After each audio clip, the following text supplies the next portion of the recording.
So hi all ಎಲ್ಲರೂ ಹೇಗಿದ್ದೀರಾ? Welcome back to Pooja Ranganath vlogs. So guys ನೋಡಿ, ಶಿರಾಗೆ ಹೋಗೋಣ ಅಂತಂದು ಹೊರಡ್ತಾ ಇದ್ದೀವಿ. ಏನಕ್ಕೆ ಅಂದರೆ ಕಾಳೆಲ್ಲ ತರಬೇಕಿತ್ತು ಶಿರಾದಲ್ಲಿ, ಅದಕ್ಕೋಸ್ಕರ ಶಿರಾಗೆ ಹೋಗ್ಬಿಟ್ಟು ತಗೊಂಬರೋಣ ಅಂತಂದು.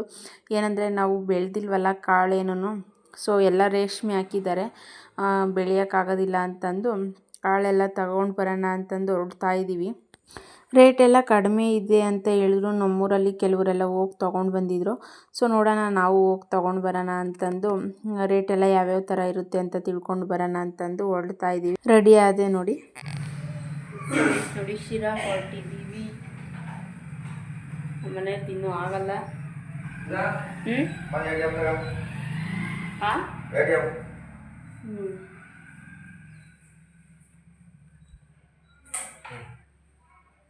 ಅದು ಎಷ್ಟು ಸರಿ ಬಾಸಿರೋ ತಲೆ ಬಾಚಿರ್ತಿರೋದೆ. ಕೂತ್ಕೊಂಡ್ಸತ್ತೆ. ನಾವು ಹುಡುಗಿರೇ ಎರಡೆರಡು ಸರಿ ಮೂರು ಸರಿ ಬಾಸಲ್ಲಪ್ಪ. ನೀವು ಬಾಚಿದ ಮಕ್ಕೆ ಬಚ್ತೀರಂಗೆ.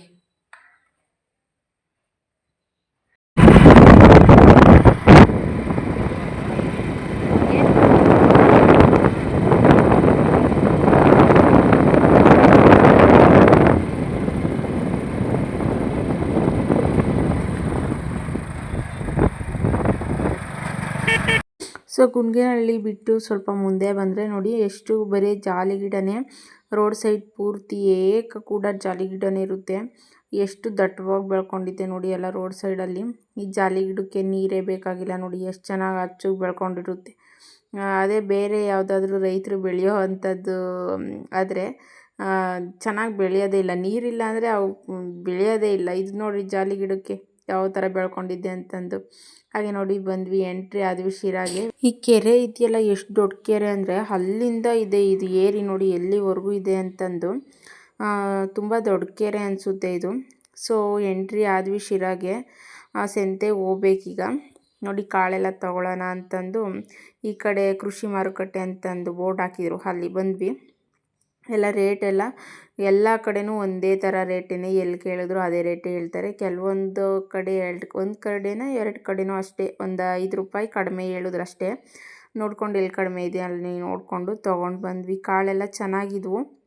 ಏನಂದರೆ ರೈತರು ಬೆಳೆದಿರೋವೇ ಬರ್ತಾವಲ್ಲ, ಸೊ ಕಾಳೆಲ್ಲ ಚೆನ್ನಾಗಿರ್ತವೆ. ಕೆಲವೊಂದೊಂದು ಪಾಕಿಟಲ್ಲಿ ತರ್ತಾರೆ, ಹೆಸರು ಕಾಳು ಕಡಲೆಕಾಳು ಆ ಥರದ್ದು ಕೆಲವೊಂದೊಂದು ಪಾಕಿಟಲ್ಲಿ ತರ್ತಾರೆ. ಅವನ್ನೆಲ್ಲ ತೊಗೊಂಡು ಹಾಗೆ ತರಕಾರಿ ಎಲ್ಲ ತೊಗೊಂಡು ಹೋಗೋಣ ಅಂತಂದು ತರಕಾರಿ ತೊಗೊಂಡ್ಬಿಟ್ಟು ಕಬ್ಬಿನ ಜ್ಯೂಸ್ ಕುಡ್ಕೊಂಡು ಹೋಗೋಣ ಅಂತಂದು ಕಬ್ಬಿನ ಜ್ಯೂಸ್ ಕುಡಿಯೋಣ ಅಂತ ನಿಂತ್ಕೊಂಡಿದ್ದೀವಿ. ಏನಂದರೆ ಈಗಿನ ಊಟ ಮಾಡ್ಕೊಂಡು ಬಂದಿದ್ವಲ್ಲ, ಏನಾದರೂ ತಿಂದ್ಕೊಂಡು ಹೋಗೋಕ್ಕೆ ಹೊಟ್ಟೆ ಹಸಿವಾಗಿರಲಿಲ್ಲ. ಸೊ ಕಬ್ಬಿನ ಜ್ಯೂಸ್ ಕುಡ್ಕೊಂಡು ಹೋಗೋಣ ಅಂತಂದು ಕುಡಿತಾ ಇದ್ದೀವಿ. ಅದು ಅಲ್ಲದೆ ನಮ್ಮ ಮನೆಯವರು ಔಟ್ಸೈಡ್ ಫುಡ್ ಎಲ್ಲ ಜಾಸ್ತಿ ಪ್ರಿಪೇರ್ ಮಾಡೋದಿಲ್ಲ. ಅವ್ರೇನಿದ್ರು ಫ್ರೆಶ್ ಫ್ರೂಟ್ಸ್ ಜ್ಯೂಸು ಮತ್ತು ಫ್ರೂಟ್ ಸಲಾಡು ಈ ಥರ ಏನಾದರೂ ಆದರೆ ಕೇಳಿದ್ರೆ ಕೊಡಿಸ್ತಾರೆ. ಗೋಬಿ ಪಾನಿಪುರಿ ಆಳಮೂಳ ಅಂತಂದು ಕೇಳಿದ್ರೆ ಮಾತ್ರ ಅವೆಲ್ಲ ತಿನ್ನಬಾರ್ದು ಅಂತಂದು ಬೈತಾರೆ. ನಾವ್ಯಾರು ಜೊತೇಲಿ ಇಲ್ಲ ಅಂದರೆ ಅವ್ರು ಮಾತ್ರ ಎಷ್ಟೊತ್ತಾದರೂ ಪರವಾಗಿಲ್ಲ ಔಟ್ಸೈಡ್ ಫುಡ್ ತಿನ್ನೋದೇ ಇಲ್ಲ, ಮನೆಗೆ ಬಂದೇ ಊಟ ಮಾಡೋದವರು.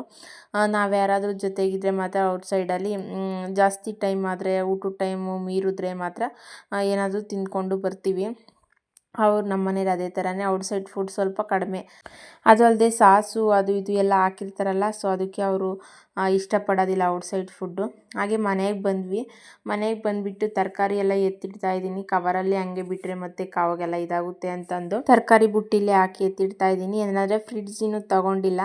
ಹಳೆ ಮನೇಲಿದ್ದಾಗ ಫ್ರಿಡ್ಜು ತಗೋಬೋದಿತ್ತು, ಆದರೆ ಆವಾಗ ನಾನೇ ಬೇಡ ಅಂದೆ. ಏನಂದರೆ ಮತ್ತೆ ಹಳೆ ಮನೇಲಿ ಧೂಳು ಗಲೀಜು ಎಲ್ಲ ಆಗಿ ಹೊಸ ಮನೆಗೆ ಹೋದಾಗ ಚೆನ್ನಾಗಿರಲ್ಲ, ಮತ್ತೆ ಚೇಂಜ್ ಮಾಡಬೇಕು ಅನಿಸುತ್ತೆ ಅಂತಂದು ಬೇಡ ಅಂದೆ. ಇವಾಗ ಹೊಸ ಮನೆಗೆ ಬಂದಿದ್ದ ತಕ್ಷಣ ಎಲ್ಲ ತೊಗೊಳಕ್ಕಾಗೋದಿಲ್ವಲ್ಲ, ಸೊ ಒಂದೊಂದೇ ಐಟಮು ತೊಗೋಬೇಕು, ಒಂದೊಂದೇ ಐಟಮ್ ಎಲ್ಲ ತೊಗೊಂಡು ಇಟ್ಕೊಳ್ಬೇಕು. ಅದಕ್ಕೆ ಎಲ್ಲ ತರಕಾರಿ ಬುಟ್ಟಿಲೇ ಜೋಡಿಸ್ತಾ ಇದ್ದೀನಿ. ಹಾಗೆ ಇವಾಗ ಬೇಸಿಗೆ ಬೇರೆ ಸ್ಟಾರ್ಟ್ ಆಗ್ತಿದೆ ಇನ್ನೇನು. ಸೊ ಕವರಲ್ಲಿ ಒಂದು ಸ್ವಲ್ಪ ಅಂದರೆ ಬೀನ್ಸು ಆ ಥರದ್ದೆಲ್ಲ ಕವರಲ್ಲಿ ಹಾಕಿ ಎತ್ತಿಡ್ತೀನಿ.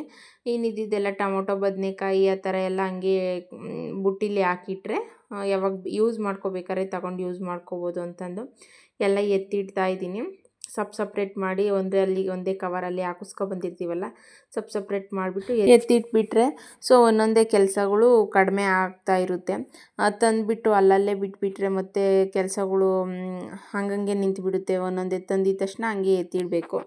ಸೊ ಮೆಣಸಿನ್ಕಾಯಿ ತೊಟ್ಟೆಲ್ಲ ಬಿಡಿಸ್ತಾ ಇದ್ದೀನಿ. ಏನಂದರೆ ಮತ್ತು ಬೆಳಗ್ಗೆ ಟೈಮು ಮಕ್ಕಳಿಗೆ ತಿಂಡಿಗೆಲ್ಲ ಮಾಡಬೇಕಾದ್ರೆ ಲೇಟ್ ಆಗಿಬಿಡುತ್ತೆ ತೊಟ್ಟು ಬಿಡಿಸ್ಕೊಂಡು ಕೂತ್ಕೊಂಡು ಅಂತಂದರೆ, ಅದಕ್ಕೆ ಮೆಣಸಿನ್ಕಾಯಿ ತೊಟ್ಟೆಲ್ಲ ಬಿಡಿಸ್ಬಿಟ್ಟು ಎತ್ತಿಟ್ರೆ ಚೆನ್ನಾಗಿರುತ್ತೆ ಮತ್ತು ಕೆಟ್ಟೋಗೋದಿಲ್ಲ ಮೆಣಸಿನ್ಕಾಯಿ ತೊಟ್ಟೆಲ್ಲ ಬಿಡಿಸಿ ಎತ್ತಿಟ್ರೆ. ಸೊ ಒಂದು ಸೈಡಲ್ಲಿ ಟೀಗಿಟ್ಟಿದ್ದೆ ಅಜ್ಜಿಯರಿಗೆ, ಅದಕ್ಕೋಸ್ಕರ ಟೀದು ಉಕ್ಕಿ ಬಂದರೆ ಆಯಿತು ಅಂತ ನೋಡ್ತಾ ಇದ್ದೀನಿ.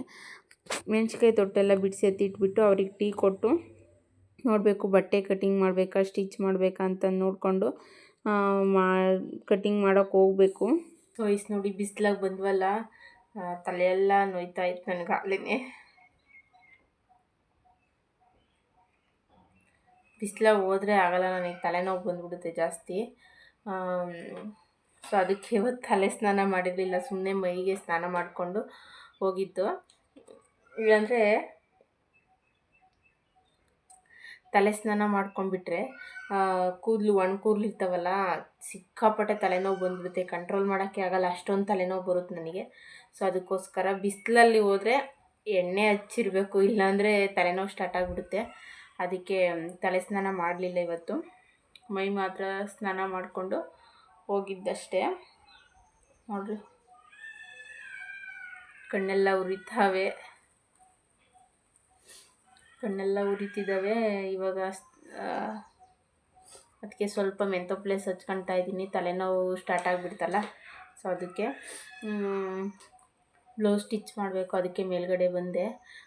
ನೋಡಬೇಕು, ಇನ್ನು ಸ್ವಲ್ಪ ಹೊತ್ತು ರೆಸ್ಟ್ ತಗೊಂಡು ಮತ್ತು ಕೆಳಗಡೆ ಅಜ್ಜಿ ಹುಣ್ಸೆಹಣ್ಣು ಕೊಡ್ತಿದ್ದಾರೆ, ಅವ್ರಿಗೆಲ್ಲ ಊಟಕ್ಕೆ ಕೊಟ್ಟು ಅದಾದಮೇಲೆ ಬ್ಲೌಸ್ ಸ್ಟಿಚ್ ಮಾಡೋಣ ಅಂತಂದು. ಈಗ ಸ್ವಲ್ಪ ವಿಡಿಯೋ ಎಡಿಟ್ ಮಾಡೋದು ಇದೆಯಲ್ಲ, ಈಗ ಸ್ವಲ್ಪ ವಿಡಿಯೋ ಎಡಿಟ್ ಮಾಡೋದಿದೆ, ಅದನ್ನೆಲ್ಲ ಎಡಿಟ್ ಮಾಡಿಬಿಟ್ಟು ಮತ್ತು ಸಂಜೆಗೆ ಅಪ್ಲೋಡ್ ಮಾಡೋಕ್ಕೆ ರೆಡಿ ಮಾಡಿಬಿಟ್ರೆ ಸಂಜೆಗೆ ಅಪ್ಲೋಡ್ ಮಾಡೋಕ್ಕೆ ಸರಿ ಹೋಗುತ್ತೆ. ಏನಂದರೆ ನಾನು ಒಂದೇ ದಿನ ವಿಡಿಯೋ ಅಪ್ಲೋಡ್ ಮಾಡೋದಿಲ್ಲ, ಇವತ್ತು ಅರ್ಧ ನಾಳೆ ಅರ್ಧ ಆ ಥರ ಅಪ್ಲೋಡ್ ಮಾಡ್ತೀನಿ. ಒಂದೇ ದಿನ ಆದರೆ ನೆಟ್ಟು ಸ್ವಲ್ಪ ಜಾಸ್ತಿ ಎಳೆಯುತ್ತೆ ಅಂತಂದಷ್ಟೇ. ಮತ್ತು ಬೇರೆ ಯಾವ ಮಿನಿ ವ್ಲಾಗ್ಗಳು ಆ ಥರ ರೀಲ್ಸ್ ಯಾವುದು ಅಪ್ಲೋಡ್ ಮಾಡೋಕ್ಕಾಗೋದಿಲ್ಲ. ಅದಕ್ಕೆ 2 ದಿನ ಅಪ್ಲೋಡ್ ಮಾಡ್ತೀನಿ. ಇವತ್ತು ಒಂದು ಅರ್ಧ ಅಪ್ಲೋಡ್ ಮಾಡಿದ್ರೆ ಮತ್ತು ಬೆಳಗ್ಗೆ ಒಂದು ಅರ್ಧ ಅಪ್ಲೋಡ್ ಮಾಡಿ ಪಬ್ಲಿಕ್ ಹಾಕೋದಷ್ಟೇ. ಸೊ ಗೈಸ್ ನೋಡಿ, ಈ ಡ್ರೆಸ್ಸು ಕ್ವಾಡ್ ಸೆಟ್ಟು ಚಿಕ್ಕಪೇಟೆಗೆ ಹೋದಾಗ ತಂದಿದ್ದು. ಏನಂದರೆ ಸ್ಯಾರಿ ಬಿಸ್ನೆಸ್ ಮಾಡ್ತೀನಲ್ಲ ನಾನು, ಸ್ಯಾರಿ ತರ್ತಿರ್ತೀನಲ್ಲ, ಆವಾಗ ಚಿಕ್ಕಪೇಟೆಗೆ ಹೋದಾಗ ಆವಾಗ ಕ್ವಾಡ್ ಸೆಟ್ ಇದು 2 ಸೆಟ್ ತಂದಿದ್ದೆ. ಅದರಲ್ಲಿ ಒಂದು ಸೆಟ್ ನಮ್ಮ ಅಕ್ಕ ಎಕ್ಸ್ಚೇಂಜ್ ಮಾಡ್ಕೊಂಡ್ಲು, ಅವಳೊಂದು ಸೆಟ್ ತಂದಿಲ್ಲಂತೆ. ಅದರಲ್ಲಿ ನಾನು ತೊಗೊಂಡಿರೋ ಸೆಟ್ ಇಷ್ಟ ಆಯಿತು ಅಂತಂದು ಅವಳು ಎಕ್ಸ್ಚೇಂಜ್ ಮಾಡ್ಕೊಂಡ್ಲು. ನೋಡಿ ಈ ಥರ ಇದೆ ಕ್ವಾಡ್ ಸೆಟ್ಟು. ಆದರೆ ಇದು ಇಲ್ಲಿವರೆಗೂ ಮಾತ್ರ ಬರುತ್ತೆ ನೋಡಿ, ಇಲ್ಲಿವರೆಗೂ. ಇನ್ನೊಂದು ಸೆಟ್ ತೊಗೊಂಡಿರೋದು ಸೈಡ್ ಓಪನ್ನು, ಲೆಂತ್ ಟಾಪ್, ಅದು ಚೆನ್ನಾಗಿದೆ ಅದು ಕೂಡ. ಸೊ ಹುಣ್ಸೆಹಣ್ಣಿಂದೆಲ್ಲ ಅಂದರೆ ನೆನ್ನೆನೂ ಎಲ್ಲ ಕುಟ್ಬಿಟ್ಟು ಮಡ್ಚಿದ್ರಲ್ಲ, ಎಲ್ಲ ತಟ್ಟಿಗೆ ಇಟ್ಕೊಳ್ತಾ ಇದ್ದೀನಿ.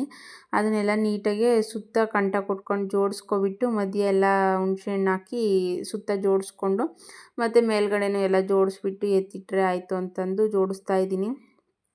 ನಮ್ಮ ಅಜ್ಜಿ ಇವತ್ತು ಯಾರೂ ಬಂದಿಲ್ಲ, ಒಬ್ಬರೇ ಬಂದಿರೋದು. ಏನಂದರೆ ಏನು ಜಾಸ್ತಿ ಇರಲಿಲ್ವಲ್ಲ, ಸೊ ಅದಕ್ಕೋಸ್ಕರ ಒಬ್ಬರೇ ಬಂದಿದ್ದಾರೆ. ನೆನ್ನೆ ಮೊನ್ನೆ ಎಲ್ಲ ಬಂದಿದ್ದರು, ಅಷ್ಟಾಗಿದೆ ಹಣ್ಣು. ಎಲ್ಲ ಜೋಡಿಸ್ಬಿಟ್ಟು ತಟ್ಟಿಗೆ ಹೂವಣ್ಣಿಂದದು ಜೋಡಿಸ್ಬಿಟ್ಟು ಮತ್ತು ಒಂದು ಚೀಲ ಹಾಕ್ಬಿಟ್ಟು ಮೇಲ್ಗಡೆ ತುಳಿದ್ಬಿಟ್ರೆ ಚೆನ್ನಾಗಿ ಕೂತ್ಕೊಳ್ಳುತ್ತೆ. ಅದು ಜಾಸ್ತಿ ದೊಡ್ಡದಾಗಿ ಕಾಣಿಸಲ್ಲ, ಹಂಗೆ ಕೂತ್ಕೊಳ್ಳುತ್ತೆ ಅಂತಂದು. ಹುಣ್ಸೆಹಣ್ಣಿನ ಕೆಲಸ ಅಂದರೆ ಹೂವಣ್ಣು ಮಾಡಿದ್ರೆ ಅದು ನಾನೇನು ಕುಟ್ಟೋದಕ್ಕೆಲ್ಲ ಹೋಗೋದಿಲ್ಲ. ಏನಂದರೆ ನಾನು ಬಟ್ಟೆ ಸ್ಟಿಚ್ ಮಾಡೋದು ಅದು ಇದು ಕೆಲಸ ಇದೇ ಇರುತ್ತಲ್ಲ, ಸೊ ಕುಟ್ಟೋದಕ್ಕೆಲ್ಲ ಹೋಗೋದಿಲ್ಲ. ಹೂವಣ್ಣು ಮಾಡಿದಾಗ ಈ ಥರ ತಟ್ಟಿಗೆ ಜೋಡಿಸ್ಕೊಳ್ಳೋದು ಇದೆಲ್ಲ ಮಾಡ್ಕೊಡ್ತೀನಿ. ಹುಣ್ಸೆಹಣ್ಣು ಕುಟ್ಟೋಕ್ಕೆಲ್ಲ ಹೋಗೋದಿಲ್ಲ. ಹೂವಣ್ಣಿಂದಾದರೆ ಜೋಡ್ಸೋಕ್ಕೆ ಅಜ್ಜಿಗೆ ಬರೋದಿಲ್ಲ, ಸೊ ಅದಕ್ಕೆ ನಾನೇ ಜೋಡಿಸ್ಕೊಳ್ತೀನಿ. ಈ ಥರ ಜೋಡಿಸ್ಬಿಟ್ಟು ಅದೇನಾದರೆ ಕೆಳಗಡೆ ಜರುಗುತ್ತಿತ್ತಲ್ಲ, ಅದಕ್ಕೆ ಆ ಥರ ಕೈಯಲ್ಲಿ ಕುಟ್ತಾ ಇರೋದಷ್ಟೇ. ಹಳ್ಳಿ ಜೀವನ ಚಂದ, ಹಂಗೆ ಹಿಂಗೆ ಎಲ್ಲ ಹೇಳ್ತಿರ್ತಾರಲ್ಲ. ಹಳ್ಳಿ ಜೀವನ ಚಂದನೇ, ಆದರೆ ಹಳ್ಳಿಲೂ ಕಷ್ಟ ಇರುತ್ತೆ. ಕೂತ್ಕೊಂಡ್ರೆ ಯಾವುದೂ ಬರೋದಿಲ್ಲ, ಎಲ್ಲನೂ ಕೆಲಸ ಮಾಡಿದ್ರೇ ಆಗೋದಲ್ವ. ಹಳ್ಳೀಲಿ ಅಂದರೆ ಬಿಸಿಲಲ್ಲಿ ಎಷ್ಟು ಬಿಸಿಲಿದ್ರೂ ಕೆಲಸ ಮಾಡಿಕೊಂಡು ಬರಬೇಕು, ನೆರಳಿದ್ರೂ ಕೆಲಸ ಮಾಡಬೇಕು, ಬಿಸಿಲಿದ್ರೂ ಕೆಲಸ ಮಾಡಬೇಕು, ಮಳೆ ಬಂದರೂ ಕೂಡ ಕೆಲಸ ಮಾಡಲೇಬೇಕು.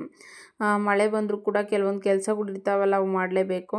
ಸೊ ಹಳ್ಳಿ ಜೀವನ ಕೂಡ ಕಷ್ಟನೇ. ಸಿಟಿ ಜೀವನನೂ ಈಸಿ ಅಂತ ಹೇಳ್ತಿಲ್ಲ, ಅದು ಕೂಡ ಕಷ್ಟನೇ. ಬಟ್ ಹಳ್ಳೀಲಿ ಬಿಸಿಲು ಇರುತ್ತಲ್ಲ, ಬಿಸಿಲಲ್ಲಿ ಮಳೆಯಲ್ಲಿ ಗಾಳೀಲಿ ಯಾವುದು ನೋಡ್ದಲೇ ಕೆಲಸ ಮಾಡ್ಕೊಂಡು ಬರಬೇಕು. ಟೌನಲ್ಲಾದರೆ ಯಾವುದಾದ್ರೂ ಒಂದು ಕಂಪ್ನಿಗಳಾಗಾದರೆ ಇಲ್ಲ ಗಾರ್ಮೆಂಟ್ಸ್ಗಳಾಗಾದರೆ ಒಳಗಡೆ ಕೂತ್ಕೊಂಡು ಕೆಲಸ ಮಾಡ್ತಿರ್ತಾರಲ್ಲ, ಗೊತ್ತಾಗಲ್ಲ. ಒಂದೇ ಥರ ಕೆಲಸ ಮಾಡ್ತಿದ್ರು ಯಾವಾಗಲೂ ಒಂದೇ ವೆದರ್ ಅನ್ನೋ ಥರ ಇರುತ್ತೆ. ಅದಕ್ಕೋಸ್ಕರ ಹಳ್ಳೀಲಿ ಸ್ವಲ್ಪ ಬಿಸಿಲಲ್ಲೆಲ್ಲ ಕೆಲಸ ಮಾಡಬೇಕಾಗುತ್ತಷ್ಟೇ. ಆದರೂ ಹಳ್ಳಿ ಜೀವನನೇ ಚೆಂದನೇ. ನಮ್ಮದೇ ಕೆಲಸ ಆಗಿರೋದ್ರಿಂದ ನಾವೊಂದು ಸ್ವಲ್ಪ ಹೊತ್ತು ಕೂತ್ಕೊಂಡ್ರು ಯಾರೂ ಕೇಳೋರಿರೋದಿಲ್ಲ. ಅದೇ ಟೌನಲ್ಲಿ ಆದರೆ ಕೆಲ್ಸಕ್ಕೆ ಹೋಗ್ತಿರ್ತಾರೆ, ಅಲ್ಲಿ ಸ್ವಲ್ಪ ಹೊತ್ತು ಕೂತ್ಕೊಳ್ಳೋದಿಲ್ಲ. ಊಟಕ್ಕೂ ಕರೆಕ್ಟಾಗಿ ಊಟ ಮಾಡೋಕ್ಕೂ ಟೈಮ್ ಸರಿಯಾಗಿ ಊಟಗಳು ಮಾಡೋಕ್ಕೂ ಕೂಡ ಆಗೋದಿಲ್ಲ. ಸೊ ನೋಡಿ, ಎಲ್ಲ ಹುಣ್ಸೆಹಣ್ಣಿಂದು ಹೂವಣ್ಣಿಂದು ಇಟ್ಟಿದ್ದಾಯಿತು. ಇನ್ನೊಂದು ಸ್ವಲ್ಪ ಇದೆ, ಅದನ್ನು ಫಸ್ಟ್ ಇದನ್ನೆಲ್ಲ ಚೀಲ ಹಾಕ್ಬಿಟ್ಟು ತುಳಿದ್ಬಿಟ್ಟು ಅದಾದಮೇಲೆ ಇನ್ನೊಂದು ಸ್ವಲ್ಪ ಇರೋದನ್ನ ಇಟ್ಟು ಮೇಲ್ಗಡೆಗೆ ಇದು ಮಾಡೋದಷ್ಟೇ, ಮುಗೀತು ಹೂವಣ್ಣಿಂದು. ಹೊಟ್ಟೆ ನೋಯ್ತದ, ಅಳಬಾರ್ದು. ಯಾಕೆ ಹೊಟ್ಟೆ ನೋಯುತ್ತೆ? ಎಲ್ಲಿ ಬಿಚ್ಚಾಕಿದೆ, ಎಲ್ಲಿ ಸಾಕ್ಸ್ ಬಿಚ್ಚಾನಲ್ಲಿ ಬಿಚ್ಚು. ಯಾವಾಗಲಿಂದ ಹೊಟ್ಟೆ ನೋವ್ತೈತೆ? ಇವಾಗಲಿಂದನೇ. ಸರಿ ಹೋಗುತ್ತೆ, ಬಿಚ್ಚು. ಎಲ್ಲಿ ಕಾಲು ಕೈ ತೊಳ್ಕೊಬರೋಗು. ಹಾಂ, ಜ್ಯೂಸ್ ಮಾಡಿಕೊಡ್ತೀನಿ.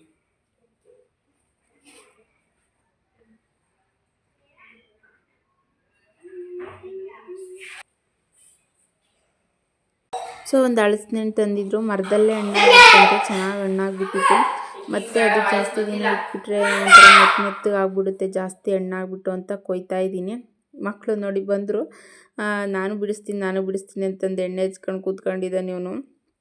ಕೈಗೆಲ್ಲ ಎಣ್ಣೆ ಹಚ್ಕೊಬಿಟ್ಟು, ಏನಂದರೆ ಅದು ಹಾಲಾಗುತ್ತಲ್ಲ, ಸೊ ಅದಕ್ಕೆ ಕೈಗೆಲ್ಲ ಎಣ್ಣೆ ಹಚ್ಕೊಂಡು ಕೂತ್ಕೊಂಡಿದ್ದಾನೆ.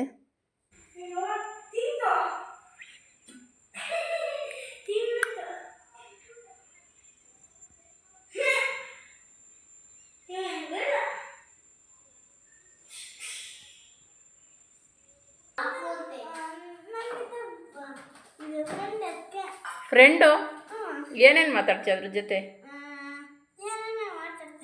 ಏನು ಎಲ್ಲಿ ಕೊಡಿಸ್ಕ? ನೀನು ಕೊಟ್ಟಿದ್ದ ಅದಲ್ಲ, ಕೊಡಿಸು. ಹೇಳಿ ಇನ್ನೊಂದ್ಸರಿ, ಕೇಳಿಸ್ಲೇ ಇಲ್ಲ ನನಗೆ. ಅದು ಕೊಟ್ಟಿದ್ದು ಈ ಕಡೆಗೆ ಬಾ. ಅಲ್ಲಿ ಇಡೋಗ, ಅದನ್ನ ಯಾಕೆ ಇಟ್ಕೊಂಡು ಓಡಿಸೋದು? ಕಣ್ ಕಿತ್ತಾಕಿದ್ದೀರ ಅದ್ರದ್ದು? ಅದಳಲ್ವೇ ಕಣ್ ಕಿತ್ತಾಕಿರೆ? ಅದಕ್ಕೆ ಕಣ್ ಕಾಣೋದು ಬೇಡವೆ? ನೀವಿಬ್ರು ಸೇರ್ಕೊಂಡು ಕಣ್ ಕಿತ್ತಾಕಿರೆ? ಕಣ್ಣೆ ಕಣ್ಣು ನುಡ್ತಿದ್ದೇನಲ್ಲ ಎಲ್ಡೆಲ್ಲ. ಹಾಂ, ಅದ್ರಾಗೆ ನೋಡುತ್ತದು. ನೀಟಾಗಿ ಕಾಣಿಸುತ್ತಾ ಅದಕ್ಕೆ? ಕಾಣಿಸುತ್ತಾ? ನೀನು ಹೋಮ್ವರ್ಕ್ ಬರ್ದ? ಅದಕ್ಕೆ ಕೊಟ್ಟಿಲ್ವಾ? ಅದಕ್ಕೆ ಐ ಹೇಳ್ಕೊಡೋಗು ಹೆಸಡ್ಕಿ. ಐನ ಹೇಳ್ಕೊಡೋದು ಕೂತ್ಕೊಂಡು ಹೇಳ್ಕೊಡು, ಕುಂಡ್ಸು ಗಾಡಿಗೆ,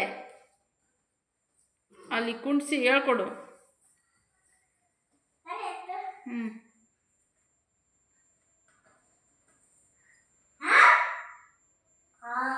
ಹೇಳ್ಕೊಡ್ಬೇಕು ನೀನು. ಅಲ್ಲೇ ಮುತ್ತು ಕೊಡ್ತಂದೆ, ಮತ್ತೀಗ ಹೇಳ್ಕೊಡ್ರೆ ಹೇಳ್ತೈತಪ್ಪ.